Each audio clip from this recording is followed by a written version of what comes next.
Et tout de suite, on accueille Christine Boismont-Lasserre. Bonjour Christine. Bonjour, merci beaucoup de m'inviter déjà. Merci d'être venue. Alors, bien que vous soyez désormais une figure emblématique de la vallée, on peut le dire, je vais quand même vous présenter, on ne sait jamais. Alors, vous êtes guide conférencière, vous tenez notamment le blog de Christine qui est très connu, très consulté. C'est un vrai recueil d'informations pour les chamoniards, mais aussi pour les touristes. Car vous abordez tout type de sujets, donc sur le patrimoine, sur la culture, sur l'histoire de la vallée. Vous répondez aux questions qu'on se pose et je me souviens moi-même avoir fait appel à vous concernant le site des Gaillans afin d'en savoir plus. Et donc, je vous avais eu au téléphone, mais sur votre site, c'est là que j'avais pu aussi apprendre qu'il s'agissait de fausses ruines construites par un lord. Alors, grâce à votre blog, on apprend vraiment des tas de choses. Vous proposez aussi les virées culturelles de Christine. Donc là, il s'agit donc de visites guidées sur différents sites de la vallée. Et vous venez de sortir un guide patrimonial et historique aux éditions Aesop. Donc, vous l'avez amené juste ici. On reviendra dessus dans une seconde partie d'émission. Alors, vous êtes né à 80 km d'ici, donc en Haute-Savoie. Haute-Savoyarde. Voilà, une Haute-Savoyarde. Et vous aimez particulièrement votre région. On peut même parler d'un amour passionnel puisque vous avez choisi de la présenter, d'être guide. Et vous contribuez à la faire découvrir aux locaux comme aux étrangers. Comment ça vous est venu, cette envie de... Moi, d'abord, je me sens vraiment très savoyarde. Mes racines, elles sont là dans les Alpes. Mais j'ai aussi beaucoup voyagé, c'est-à-dire que j'ai passé un diplôme de guide, mais avant tout, pendant 20 ans, j'ai guidé dans le monde entier. Je suis allée beaucoup dans le Proche-Orient, c'était une destination que j'aimais beaucoup, l'ensemble du Proche-Orient, mais aussi l'Asie, toute l'Europe, l'Europe de l'Est et l'Europe de l'Ouest, à une époque où c'était des destinations pas si évidentes. Donc j'ai fait ça pendant plus de 20 ans, voire même un petit peu plus. Mais mes racines, j'y revenais toujours. J'étais toujours basée ici, dans cette région-là. Et puis, je vivais à Chamonix. Je trouvais qu'à Chamonix, il y avait beaucoup, beaucoup de choses. Et on voyait ce Mont Blanc. Tout le monde regardait le Mont Blanc. Puis finalement, on ne regardait pas assez le rez-de-chaussée, qui avait de très belles choses qu'il fallait mettre en valeur. Et que d'en parler, de raconter leur histoire, de raconter ce patrimoine, de le décrire, c'était peut-être aussi à mettre en valeur. Et qu'est-ce qui vous plaît dans le fait de faire découvrir des endroits, des histoires aux gens ? Qu'est-ce qui me plaît ? Je crois que j'ai besoin de partager. Donc j'aime bien quand les gens m'écoutent. Donc j'ai besoin qu'ils m'entendent. J'ai besoin de partager, d'avoir aussi leurs questions, qui nous permet évidemment qui nous permet d'aller plus loin dans une intervention, quand on fait une visite. Et puis quand on aime quelque chose, on a envie que les gens aiment ce qu'on aime. Donc on a envie de leur transmettre ça. Donc mon boulot, c'est ça. Je transmets ce que j'aime et j'ai envie qu'ils aiment ce que j'aime. Et alors on le disait, vous êtes Haute-Savoyarde, mais pas forcément chamoniarde. Comment vous avez réussi à vous faire une place à Chamonix ici ? Non, j'ai pas plusieurs générations au cimetière, ça c'est sûr. Ça c'est sûr de sûr. Apparemment, c'est ce qu'il faut pour se prétendre chamoniard. Oui, c'est ce que l'on dit. Mais bon, tout d'abord, je crois qu'il faut toujours être discret. C'est connaître, essayer de rencontrer le plus grand nombre de personnes. J'ai un mari aussi qui connaissait beaucoup, beaucoup de monde, qui m'a introduit auprès des vieilles familles chamoniardes. Et ça m'a beaucoup aidé aussi. Et puis, quand ils commencent à se rendre compte qu'on aime leur vallée, eh bien, ils nous ouvrent. Ils en trouvent d'abord la porte, puis après, ils nous l'ouvrent de plus en plus souvent. Et puis, il y a quand même beaucoup, beaucoup de livres qui ont été écrits déjà. Et il y a des archives aussi bien dans la commune qu'au département. Et avec tout ça, on peut apprendre beaucoup, beaucoup de choses. Et je suis ravie de faire ces recherches historiques et de les transmettre. Le but, c'est ça, c'est pas pour le garder pour moi, mais c'est que les gens découvrent leur histoire. Et alors, c'est ça, un bon guide, c'est quelqu'un qui sait où chercher et quoi faire découvrir ? Oui, je crois que ce qui est important, c'est savoir rechercher au bon endroit, ne pas reprendre les erreurs qui souvent sont transmises de livre en livre ou de journal en journal. Ça, c'est souvent une erreur. Donc, savoir aller chercher au bon endroit. Et Chamonix a quand même des trésors d'archives. Le studio Désolé, périclite. le studio vient de nous tomber dessus. Et oui, donc d'aller aux recherches, aux archives qui sont précieuses. J'ai une petite question justement. Oui. Est-ce que vous avez un ou deux exemples de fausses informations qui sont relayées comme ça de livre en livre, de journal en journal ? Qu'est-ce qui vous a marqué ? Par exemple, on parle du bicentenaire de la Compagnie des Guides. On a eu pour habitude, et moi la première, à raconter qu'on a créé cette compagnie à la suite d'un accident où 3 guides ont disparu dans une avalanche et qu'à la suite de ça, la communauté a pris conscience que c'est pas la raison principale. La raison principale, c'est qu'il y a eu un conseil municipal où on se rendait compte que les guides dits de montagne n'étaient pas toujours très corrects par rapport aux clients et qu'on voulait un peu discipliner.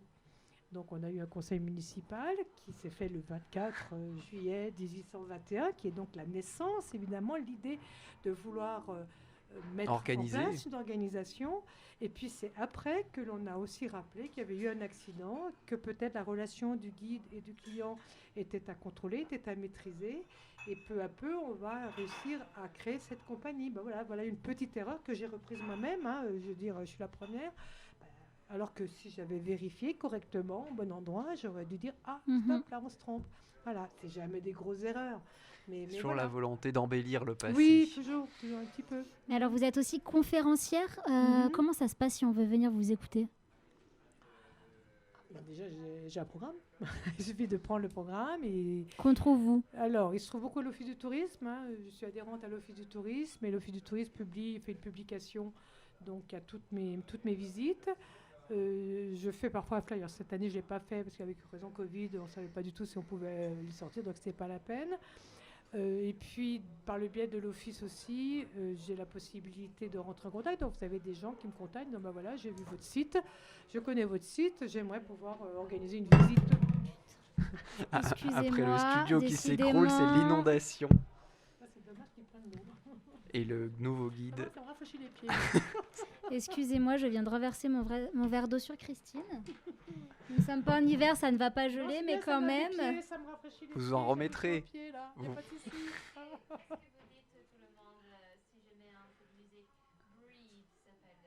Alors juste pour finir, donc conférencière où on peut retrouver donc à l'Office du tourisme. Oui, ou sur mon blog. De toute façon, maintenant les gens connaissent mon blog. Donc si j'ai quelqu'un qui cherche, ils vont chercher sur Internet, ils vont trouver. Merci beaucoup Christine. Alors on fait une pause musicale, on revient dans une seconde partie d'interview pour parler de la sortie du livre. D'accord. Restez avec nous sur Globule Radio, on écoute Bouise de Télépop Musique. J'ai les pieds au frais, comme ça c'est bien. Voilà. Donc Christine, je rappelle, qui est guide et conférencière à Chamonix et qui sort son nouveau guide historique et patrimonial de Chamonix-Mont-Blanc et sa vallée, dans lequel vous dévoilez les secrets de la vallée avec plus de 180 lieux à découvrir, répertoriés sur des plans aussi, donc ça c'est très pratique. Il sort aux éditions Aesop, donc petite parenthèse, on les a eus dans Rancard, si jamais vous voulez réécouter leur interview, c'est sur notre site globule.chamonix.radio et on peut déjà trouver votre guide dans les librairies de la vallée. Alors Christine, pourquoi ce nouveau guide ? J'avais déjà coécrit avec Joël d'Artic-Pas-Calais un livre qui s'appelait « Les flâneries au pied du Mont-Blanc » qui répertoriait effectivement beaucoup de bâtiments et un peu d'histoire qui est épuisé. Et je voulais faire quelque chose de pratique et de ludique. Je voulais d'abord faire un petit livre qui puisse se mettre dans un sac déjà, quelque chose de pratique, qui ne soit pas embarrassant. Je voulais qu'il soit ludique et avec beaucoup de photos. Et des photos de maintenant, mais des photos d'avant, pour bien montrer que Chamonix a une histoire qui est tellement riche qu'on peut comme ça tirer dans les archives plein de choses qui illustrent bien le propos que je voulais tenir. Je voulais pratique aussi, donc je voulais des plans. Donc on a bien fait des plans, on a bien précisé, avec des numéros. Et sur ces numéros, ils correspondent aux descriptifs que l'on va trouver dans le livre. Et chaque village a une couleur, donc c'est assez facile à se repérer quand on veut se promener avec ce petit guide.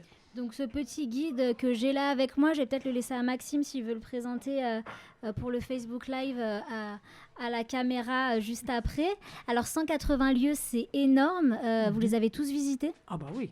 Oui, puis j'en ai enlevé beaucoup aussi. Comment vous avez choisi ces lieux ? C'est le plus difficile. D'abord, il faut synthétiser. Donc déjà, il a fallu réduire, mais c'est un bon exercice, à réduire un petit peu les textes. C'est un exercice difficile de l'écriture, mais moi que j'aime bien. Et puis, ce qui me paraissait, moi, le plus important, le plus visuel aussi, le moins difficile à trouver, parce qu'en même temps, on ne peut pas présenter quelque chose où il faut passer dans un jardin chez quelqu'un. Donc, là, déjà, on exclut tout ça. Donc, on ne parle que de choses que l'on voit de la rue. C'est aussi la limite que l'on a forcément quand on fait un guide, par exemple. Voilà. Donc, ça, c'est comment vous avez choisi vos lieux et combien de temps il vous a fallu pour écrire ce guide une fois choisi ? Je vais dire que depuis que j'ai coécrit ce premier livre, j'ai continué à faire des recherches et à travailler. Donc, j'ai vraiment enrichi, en fait, mes connaissances. J'ai modifié certaines choses. On a commencé à travailler dessus, je sais pas, il y a 8 mois, il y a quelques... Ah oui, donc c'est mois, 12 rapide mois, quand même en une année, 8 oui, mois. Mais ça fait très, très, très, très longtemps qu'on était dessus. On en avait parlé depuis très, très longtemps. Donc, mon blog aussi m'a beaucoup aidé parce que je reprenais des choses que j'avais dans mon blog. Donc, de toute façon, il fallait juste que je le synthétise le plus possible.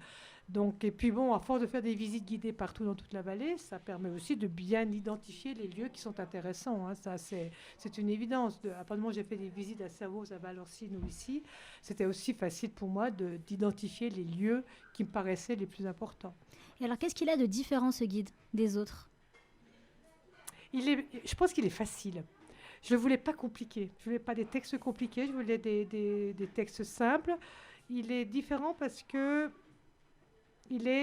c'est un vrai guide, quoi. C'est pas quelque chose de compliqué. On peut le feuilleter. On peut dire, tiens, il y a la rue Vallaud. Tiens, qu'est-ce qu'il y a dans la rue Vallaud ? Je peux regarder. Je crois qu'il est simple. Il est simple à consulter. Et c'est ce que doit être un guide. Pas compliqué. C'est-à-dire que je peux le lire, je peux trouver le numéro, je trouve sur le plan, je regarde mon plan, je vais à tel endroit, je reprends mon numéro et je lis mon texte. C'est en cela qu'il est simple. Et alors, vous parlez d'endroits secrets. Est-ce qu'il y en a un en particulier que vous pourriez nous présenter qui est présent dans le guide ? Peut-être pas des endroits secrets, mais des endroits où on ne pense même pas aller. Ou des petites histoires que l'on ne sait pas, par exemple, que Lénine est venu à Chamonix à un certain endroit, donc j'en parle. Des petites choses comme ça qui illustrent un peu l'histoire. Donc des anecdotes de l'histoire Des anecdotes de l'histoire qui ont été souvent apportées par des familles, par des gens en discutant, donc qui sont vérifiables pour certaines, pas pour toutes. Je viens d'en lire une qui m'a déjà appris beaucoup. Ouais, on entend souvent les touristes dire les ouches. Oui. Mais maintenant on sait qu'on dit les ouches. Mais on sait pourquoi, parce qu'avant il n'y avait pas de H. Exactement, tout simplement. Voilà, c'est des petites choses qu'on ignore. Et tout simplement, à partir du moment où on l'écrit, les gens vont le mémoriser. C'est ça le but aussi, c'est de mémoriser ce qu'ils ont peut-être entendu une fois et puis qu'ils l'ont oublié. Alors justement, vous parlez d'écrit. Est-ce que l'écriture, c'est forcément lié au métier de guide ? Oui. Oui, parce qu'il y a une chose dans le métier de guide, on se doit d'être précis, on se doit d'être synthétique. C'est-à-dire que quand on parle à un public, il ne faut pas qu'on parle pendant des heures, parce que sinon les gens s'endorment. Donc il faut aller à l'essentiel. Et après, par contre, il faut connaître tout le background derrière. Donc il faut effectivement être capable après de répondre aux questions si les clients le demandent ou si le visiteur le demande.